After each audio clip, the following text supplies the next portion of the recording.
Hi, hello, and welcome to a little 3-day mini-series that I would like to do on my channel featuring my Prada quads. I was initially thinking of doing a whole week off, but I'm a little bit concerned committing to a whole week because I'm starting work again and I've been so terrible at doing YouTube and work in the past couple of months that I thought let's take a chill pill and let's just do 3 days. If I can pull that off, we can talk about more.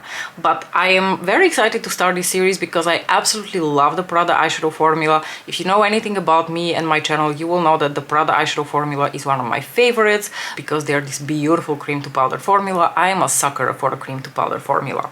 Now, before I get into the eyeshadow though, I've already done my base makeup. I thought it might be fun for you to see what bronzer, blush and highlighter I combined together with the eyeshadows, but I've already done my base makeup because my base makeup for the next foreseeable future actually is just going to be a couple of products. I'm going to always have the Estee Lauder Double Wear in the shade 3-in-1 as my foundation because that is literally the only foundation that I currently have which matches me, and I'm always going to be wearing the Bendy Avocado Concealer from First Aid Beauty in the shade Fair. This product has been discontinued. And then a little bit of the Prada powder to set everything. So I'm immediately going to start off with the bronzer. I'm going to take the Skin Bronzing from Nabla. This is a beautiful bronzer in a hard gelée formula. I'm not really sure these exist anymore, but if they do, they are such a beautiful formula for the price, because these were, I want to say, something in the ballpark of 20-ish euros. Look how beautifully and flawlessly that blends. Hard gelée formulas are some of the best when it comes to face makeup. I'm going to take my new Chili Crush blush from YSL because it's the happiest color and I would really like to get a bit more use out of it, especially now that my skin is a bit more tan, and I think this suits me even better than it would in any other time of the year. Not that this would prevent me from wearing it when I'm really pasty, but right now I think it's just perfection. Look how pretty and vibrant that is. I have to say I'm rather happy with my choice to get this blush. I had a lot of self-doubt last week when I bought it because I thought, Mariam, you really didn't need this blush. But I've actually compared side by side this blush and Soft Red from Gucci, and on the cheeks, the two, at least those two, look very different. I know that it's essentially the same as the Pat McGrath blush, only the finish is slightly different because this is slightly more luminous compared to the Pat Electric Bloom blush. But at the same time, because of that luminosity, it just adds something a little different to my collection compared to Electric Bloom.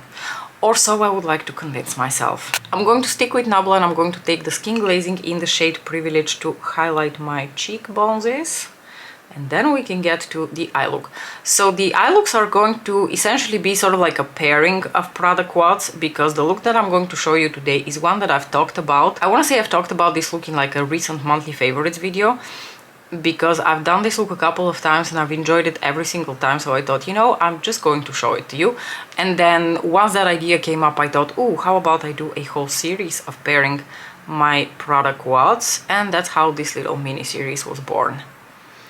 If you happen to like it and you think that 3 was not enough, we can always negotiate more in the future. And last but not least, I'm going to set all the powders on my face with the Airbrush Flawless Finish Setting Spray from Charlotte Tilbury. Welcome to my zoomed in face. As you've also seen from the thumbnail, today we're going to pair the quads in Pansy and Poetry. And what I like to do with these two quads, I mean, I like to do several different things, but my absolute favorite look that I've been doing with this in the past couple of months has been sort of like this soft pink look. So that's what we're going to go for today. Pansy features these beautiful mid-tone, sort of like neutral to slightly warm leaning pinks, and those are the ones that I will always go into first. And depending on how I'm feeling, I will either dip willy-nilly between these two shades or I'll just go into this one. Now, I think because this one might be a little bit too light for me right now, I'm just going to take the little stripe of the deepest pink shade here, and that is a matte shade. I'm going to use that as my crease and outer corner shade. And it's not a very deep shade, but that's okay, because I plan to use the deep brown from Poetry as a liner later, so I don't necessarily really need to deepen out my outer corners. But this is a beautiful shade. As you can see, this formula is just so magnificent. I know it's not everyone's cup of tea because it's the kind of formula that cannot really pack as much punch as a powder pressed formula, just like with those hard gelée baked mattes from Bobbi Brown. These cream to powder formulas, they can be built up. I think they can be built up more than the hard gelées, but they will never pack the same kind of punch that a pressed powder formula will. So that's just something to be aware of. But I just find that there's something so pleasant and natural about the texture of these eyeshadows on the skin. They are just some of my favorites. And if you were wondering what another brand that offers similar textures is, I would add the Lancome Quins to this formula. So the Lancome Hypnose Quins, I think they're called. I'm pretty sure that Lisa Eldridge also uses this formula for her eyeshadow palettes. So those are the three brands that to me have a somewhat similar formula when it comes to their mattes, this beautiful cream to powder. I'm going to take a little bit of this pink shade now and just slightly concentrate it here in the outer corner without blending it out too much, just to create the tiniest bit of extra depth and definition. I mean, it won't do much, it will just add the slightest bit of depth. And then I'm going to take a little bit of glitter glue just to apply underneath the metallic type eyeshadows. Now, the metallic eyeshadow formula from Prada, it's high shine, but it's the kind of formula that honestly only slightly, like only marginally, will look more impactful over a glitter glue. It will look slightly more impactful, but I think overall that formula does really well, even if you don't apply any sort of glitter glue. But I'm feeling a little bit extra today, so I thought, why the heck not? And then using my finger, I'm going to go into the Poetry Quad, where this gorgeous, neutral, deeper rosy shade is just one of my absolute favorites. I love this eyeshadow so much. Who knew that I would turn into such a fan of pink eyeshadow?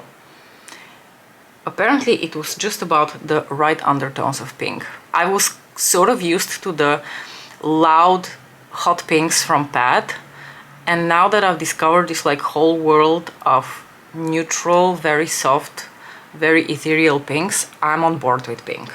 And now going back into the Pansy Quad, I'm going to go back into the matte shade and just quickly run that here on my lower lashes using a little pencil brush.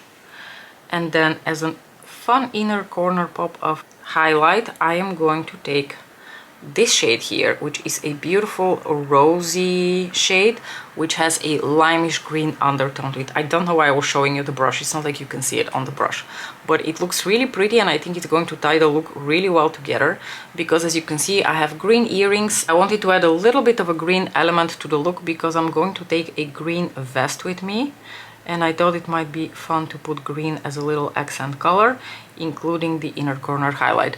I'm not really sure you can see it in this lighting. Perhaps if I shift my head in the light, you can see that once it catches a specific type of angle of light, you will see a bit of that green shift, but it's really going to be quite subtle. It's a subtle eyeshadow. And for the final touch of this look, I'm going to grab a little bit of this dark brown shade here from the Poetry Quad on a liner type of brush. This one is from the Sonia G Maki A collection. I think one of the first Maki A collections, because I know she's had more since. And I'm going to use this shade to essentially do a little bit of a winged liner. The winged liner is going to be softer because using an eyeshadow just softens the whole look of your winged liner, but I'm still going to try to make it a slightly more structured wing.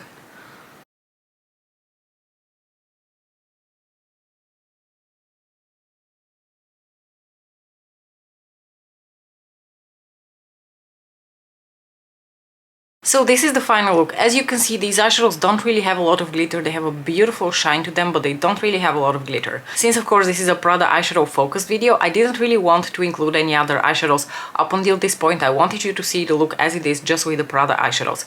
But in fact, what I would do when I would usually do this look is I would take a little bit of Pink Sunrise from Bygone. This is one of their Visionary eyeshadows, which is in the Hard Gelée formula. This is your classic Astral formula from Pat McGrath, so also perfect to add just a tiny bit of sparkle onto your lids. So I will usually take a little bit of this eyeshadow to just add a few flecks here in the center of the lid to bring a little bit more light to the look. As you can see, it doesn't really change the look significantly, but I feel like it just gives a little bit more light in the center of the lid, and that just creates a little bit more definition to the whole look. This step is of course completely optional. You can omit it if you're not feeling like any glitter, but I just wanted to show you because realistically that's what I would do at the end of the look. I would just add a little bit more light to the center of the lid with one of those like more sparse, sparkly eyeshadows. specifically from bygone because they happen to be in my drawer right in front of me. But you can grab for a Blitz Astral from Pat, you can grab for one of your palettes from Bobbi Brown, same formula, same effect that you're going to achieve on the lids. On my lips I have a lipstick from Hermes that is from an older limited edition collection that I for the life of me do not know the name of. I think it has something with coral in the name. I switched up the refill and the outer component of this lipstick because I really liked the combination of the colors here, and I gave the refill that was in this component to my mom-in-law, and then you get the point. I switched the refill and the component. I don't know the name of the lipstick, but it's a really old limited edition Hermes lipstick that you guys encouraged me to wear a bit more often after my luxury lipstick overview video. So here we are. I don't know that this was the best choice for this specific look. I think this lipstick would have worked best if I had either a very neutral look or honestly just like the liner and call it a day. But I per se wanted to wear this lipstick, so here we are. Probably not the best choice, but the choice that I'm going for. I hope that you enjoyed this look and you're excited for this little mini-series. Let me know what you thought about it in the comment section below. As usual, thank you so very much for watching, and I'll see you in the next one. Bye!